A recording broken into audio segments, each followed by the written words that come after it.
नमस्कार, बहुत स्वागत है आपका यश तक डिजिटल न्यूज टीवी पर। खबर मध्य प्रदेश के रीवा जिले से है, जहां एक बार फिर भाई ने अपने ही बहन के साथ दुष्कर्म कर हत्या कर दी। पूरे घटनाक्रम को देखने के लिए बने रहिए हमारे साथ। पूरा मामला थाना जबा, जिला रीवा में दिनांक 24 अप्रैल 2024 को सुबह ग्राम जरिए फोन पर सूचना प्राप्त हुई कि 9 वर्षीय बच्ची की लाश घर के अंदर पड़ी हुई है, जिसकी सूचना पर मर्ग पंजीबद्ध किया गया और तत्काल मौके पर एसडीओपी डोबूरा और थाना प्रभारी जबा पहुंचकर मामले को गंभीरता से लेकर एफएसएल टीम और डॉग स्क्वाड को तलब कर कार्रवाई प्रारंभ की गई। शव का पोस्टमार्टम कराया गया, जिसमें डॉक्टर द्वारा बलात्कार कर हत्या करना बताया गया, जिस पर थाना जबा में धारा 302A 376 पॉस्को एक्ट के तहत अज्ञात आरोपी के विरुद्ध अपराध पंजीबद्ध किया है और विवेचना में लिया गया। घटना को गंभीरता से देखते हुए पुलिस महानिरीक्षक महेंद्र सिंह सिकरवार, रीवा जोन उप पुलिस महानिरीक्षक साकेत पांडे, पुलिस अधीक्षक विवेक सिंह रीवा, अतिरिक्त पुलिस अधीक्षक विवेक कुमार लाल रीवा तत्काल मौके पर पहुंचे और घटनास्थल का निरीक्षण किया। घटना के संबंध में परिस्थितियों का आकलन किया और प्रकरण के अनुसंधान और अभियुक्त को प्रकाश में लाए जाने के लिए विवेक कुमार लाल, अतिरिक्त पुलिस अधीक्षक देहात जिला रीवा के नेतृत्व में रूपेंद्र धुर्वे, अनुविभागीय अधिकारी डबूरा, थाना प्रभारी अजय खोबरागड़े, थाना प्रभारी जबा, निरीक्षक निशा मिश्रा, महिला थाना प्रभारी निरीक्षक वरिंद्र सिंह पटेल, प्रभारी साइबर सेल थाना पनवार के एसआईटी टीम गठित की गई। अप्रैल को थाना जवा के एक ग्राम में एक सूचना मिली थी पुलिस को सुबह कि एक 9 साल की बच्ची है जिसके साथ रेप और मर्डर हुआ है, और जिसके आधार पे तत्काल वहाँ पे वरिष्ठ अधिकारी गए थे और पूरे घटना स्थल, पूरे सभी साक्ष्यों के कथन वगैरह लगातार लिए जा रहे थे। 3 दिन तक खुलासा उसमें नहीं हो पाने पे फिर इसमें एसआईटी एक गठित की गई थी, और जिसमें फिर आईजी सर, डीआई सर और मेरे द्वारा और सभी के द्वारा पर्यवेक्षण भी किया गया। तो एक एडिशनल एसपी देहात विवेक लाल के द्वारा एक इसमें एसआईटी, उनके नेतृत्व में एसआईटी गठित की गई थी। और लगातार उसमें, क्योंकि काफ़ी गंभीर मामला था, काफ़ी गंभीर अपराध था, जघन्य अपराध था, तो लगातार पुलिस टीम विवेचना में लगी हुई थी, पूरी एसआईटी उसमें विवेचना में लगी थी।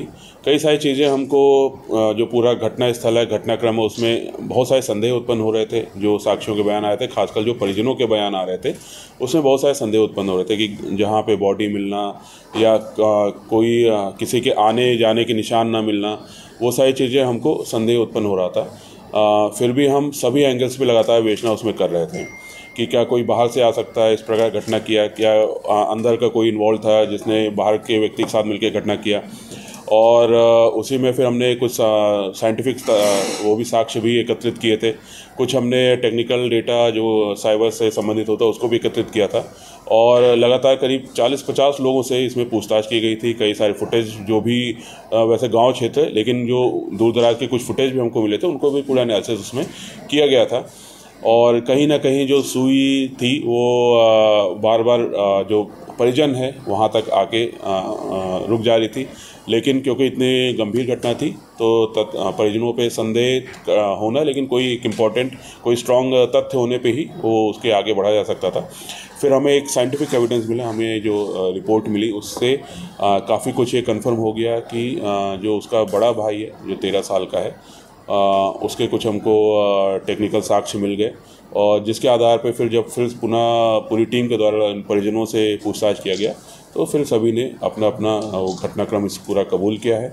और जो घटनाक्रम ये पाया है कि जो बड़ा भाई था वो मृतिका के साथ वो सो रहा था बाहर आंगन में, और उसकी बड़े भाई की कुछ आदत पड़ गई थी कुछ वीडियो देखने की, जो मोबाइल पे आजकल बहुत ईजिली अवेलेबल है, अश्लील वीडियो हैं, अश्लील साइट्स हैं। तो उसने संभवतः या तो उसी दिन देखा, अभी तो उसी दिन का बता रहे हैं, लेकिन हम सारी टेक्निकल जांच उसकी कर रहे हैं, या संभवतः पहले भी देखा होगा। तो उसके बाद रात में उसने अपनी बहन का गला मुंह दबा के उसके साथ गलत काम किया, और उसके उपरांत बहन ने फिर रोना स्टार्ट किया कि मैं अपने पिता को पूरी बात बता दूंगी। तो वो डर गया और फिर अपनी माँ को जगाया। उसी बीच में उसका गला दबाने की भी कोशिश उसने किया। फिर माँ जगी है, माँ जब जगी है तब भी उसको थोड़ी सांसें चल रही थी, लेकिन जो बताया है उन्होंने कि उसके सामने ही फिर उसने पूरी तरह से उसका गला दबा के उसकी हत्या कर दी। और उसके उपरांत फिर दोनों बहनें थी, एक नाबालिग बहन है, एक बालिग बहन है, वो एक नाबालिग बहन शोर आवाज़ सुन के उठी थी, तो उसको पूरा घटनाक्रम बताया। फिर एक बालिग बहन अन्य कारण से उठी, तो उसको भी पूरा घटनाक्रम बताया। फिर चारों लोग ने मिलके इस घटना को कैसे छिपाया जाए उसके बारे में उन्होंने पूरी प्लानिंग की। शुरुआत में उन्होंने दिग्भ्रमित करने के लिए कहा कि घटना ही ना बताई है, तो उन्होंने कीड़ा काटने का उन्होंने पहले डॉक्टर को बताया कि शायद मेरी बच्ची को या उसको कीड़ा काट लिया है, उससे उसकी मृत्यु हुई है। और फिर उसके बाद किसी ने 2 डॉक्टर के पास गए, पुलिस के पास नहीं गए। फिर एक जगह पे किसी ने इनके ही किसी संबंधी ने देखा कि उसको बच्ची को ब्लड निकला है। और फिर जिसके बाद फिर उन्होंने फिर जब तीसरे डॉक्टर के पास गए, सरकारी डॉक्टर के पास गए, तो उन्होंने फिर उसको बताया कि रेप और मर्डर है इसमें।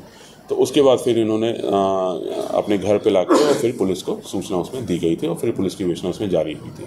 तो इसमें 2 अपचारी बालक हैं और 2 बालिग आरोपी इसमें आरोपी बनाए गए हैं। माँ भी आरोपी है? जी बिल्कुल, माँ भी आरोपी है इसमें। हत्या करने की वजह क्या है? हत्या उसने बालक ने उसके साथ रेप किया था और गला दबा दिया था। ऑलमोस्ट उसकी स्थिति खराब थी।